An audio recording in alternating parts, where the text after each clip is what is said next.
Hello बच्चों, कैसे हो आप लोग। बच्चों, आज हम जिस टॉपिक की बात करने वाले हैं उस टॉपिक का नाम है रिप्रेजेंटेशन ऑफ वेक्टर।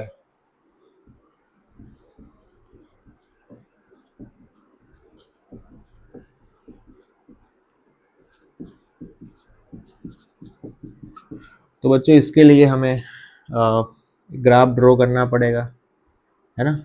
ये है z एक्सिस, ये है x और ये है y। एक वेक्टर है y x प्लेन के ऊपर, ठीक है।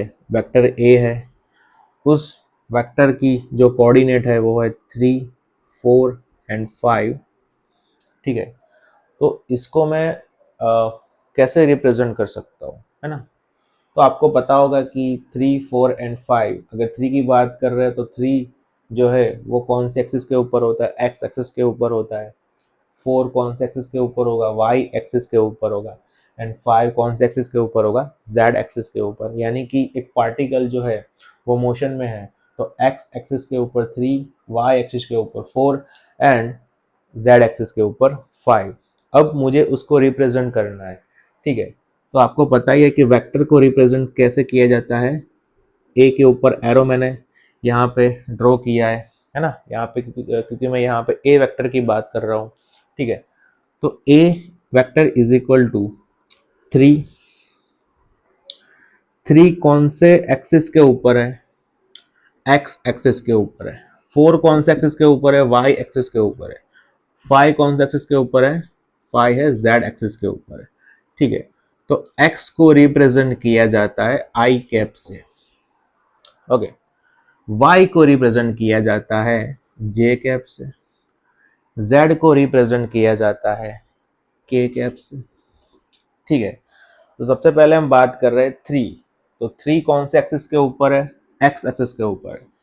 तो x को किससे रिप्रेजेंट किया जाता है, आई कैप से। प्लस 4, 4 हम यहाँ पे लिखेंगे। और 4 कौन सी एक्सिस के ऊपर है, y एक्सिस के ऊपर है। y को किससे रिप्रेजेंट किया जाता है बच्चों, j से रिप्रेजेंट किया जाता है, यानी कि j कैप से रिप्रेजेंट किया जाता है। और 5, तो 5 कौन से एक्सिस के ऊपर है, z एक्सिस के ऊपर है। z एक्सिस को किससे रिप्रेजेंट किया जाता है बच्चों, z एक्सिस को k से रिप्रेजेंट किया जाता है, ओके।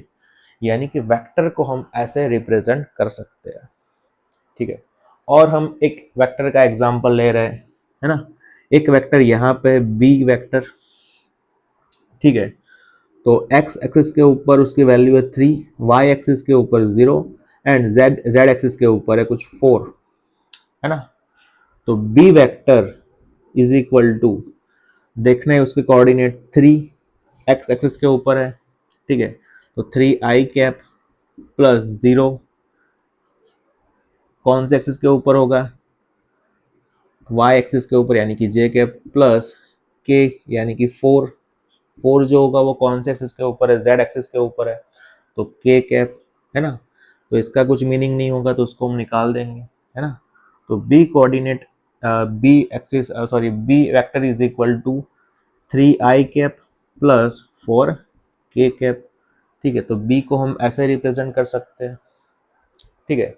और यहाँ पे भी हम एक वेक्टर ले रहे हैं यहाँ पे, मान लो, ठीक है, वेक्टर c। तो उसके कुछ वैल्यू है एक्स वाई और जेड की ग्राफ के ऊपर, है ना, इस प्लेन के अंदर। तो हम बात कर रहे हैं एक्स की, तो एक्स यहाँ पे माइनस में जाएगा, है ना, -3। वाई कितना है, वाई यहाँ पे उसकी वैल्यू है 2, मतलब वाई के ऊपर 2 है। जेड, जेड हम यहाँ पे ले रहे हैं 2, ठीक है।